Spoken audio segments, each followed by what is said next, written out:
Delivering a brief remark, Clerk Cyril Kwabena gave the rationale behind the workshop. Over the years, the presentation of the national budget and its consideration by Parliament has always attracted the interest of various stakeholders and generated debate across almost all segments of the population due to its implications on the livelihoods of the citizenry and its impact on almost every aspect of national life. It behoves, therefore, on honorable members of Parliament who represent the people to thoroughly examine the budget statement and economic policy of government within the context of the principles of prioritization, economy, value for money, efficiency, transparency, and accountability. Mr. Speaker, it is important to acknowledge the complexity of the annual budget statement and economic policy of government, considering the sheer volume of data it engenders and the capabilities and skills required to fully analyze as well as decipher its intricate details and the figures. This is precisely the primary reason why Parliament has, over the years, institutionalized the practice of organizing annual post-budget workshops for honorable members of Parliament immediately after the presentation of the budget. Disclosed that 5 topics have been selected for discussion at the workshop, which includes: This workshop is therefore intended to create the platform for honorable members to engage with experts and experienced facilitators on key aspects of the 2023 budget statement and economic policy of government. Topics that have been selected for discussion at this workshop include the policy underpinnings of the 2023 budget, general analysis of the budget, overview of the 2023 budget, macroeconomic and fiscal management, what to consider in analyzing the 2023 sectoral budgets, employment generation and the 2023 budget, and revenue mobilization and debt sustainability. I am hopeful, therefore, that the workshop will stimulate insightful conversations and deepen the understanding of honorable members on the principles and policies underpinning the 2023 budget and enable honorable members contribute effectively to the debate on the budget statement. Giving remarks at the opening ceremony, Finance Minister disclosed that the 2023 budget was prepared, taking recognition of the fact that the country is in crisis. In addition to benefiting from the alternative views expressed by experts during these sessions, these workshops also give us the opportunity to clarify key issues. Mr. Speaker, this year's budget has been prepared within the context of very difficult economic challenges sparked largely by external shocks, domestic debt levels and interest charges, and parliamentary stalemate last year. All the international development institutions are projecting tough times ahead. This is a place to be honestly brutal, is that right?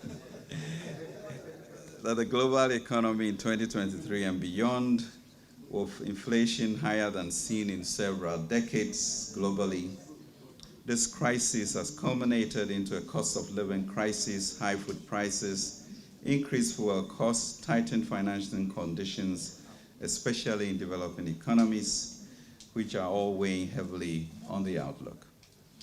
Global growth has been projected to slow down from an estimated 3.2% in 2022 to 2.7% in 2023, and this has been reset 4 times, always coming down. He hence noted that all must endeavor in being creative as the country strives to confront this economic crisis. Mr. Speaker, this is a time for all of us to be creative. As it said, the Sabbath was made for man, not man for the Sabbath. So we need to change some rules as we confront this economic crisis, which is real. Mr. Speaker, it is against this background that the 2023 budget has been prepared to address the challenges, restore macroeconomic stability, promote fiscal and debt sustainability, build resilience, foster faster economic recovery, and protect the poor and the vulnerable. It is for this reason that the theme for the 2023 budget is, and I quote, restoring and sustaining macroeconomic stability and resilience for inclusive growth and value addition. That is the income boom budget. And I did mention, the reason for that is that we are very clear on the technical interventions, but truly to rise and build, as I mentioned, it cannot happen if we don't have a common language. And so we remember the construction of the Tower of Babel, where Genesis 11:6, which said, let me quote it. So it said, behold, the people are one, and they have one language. Nothing will be able to restrain them from that which they imagine.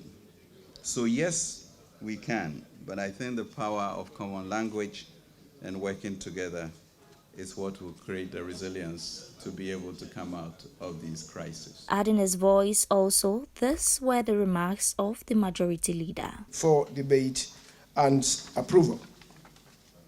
Colleagues, it's no gainsaying the fact that external shocks such as COVID-19 pandemic and the Russian-Ukraine war have conspired in a very unhallowed manner to worsen the vulnerability of the Ghanaian economy. These have created both internal and external imbalances, a declining economic growth, high inflation, and unsustainable financing of the current account deficit, a huge debt overhang, and a rapid depreciation of the cedi. Sadly, these variables have brought a lot of hardships to the citizenry, particularly the poor and vulnerable. In this regard, the 2023 budget intends to cushion the populace through increased spending on social protection. The question to ask is whether these proposals contained in the budget are adequate. The role Parliament plays as a guardian of the public purse should be taken more seriously than ever. At these critical times, it behoves us to have regular engagements with the Ministry of Finance and its agencies, and also request for the necessary information to guide us in the discharge of our oversight responsibilities.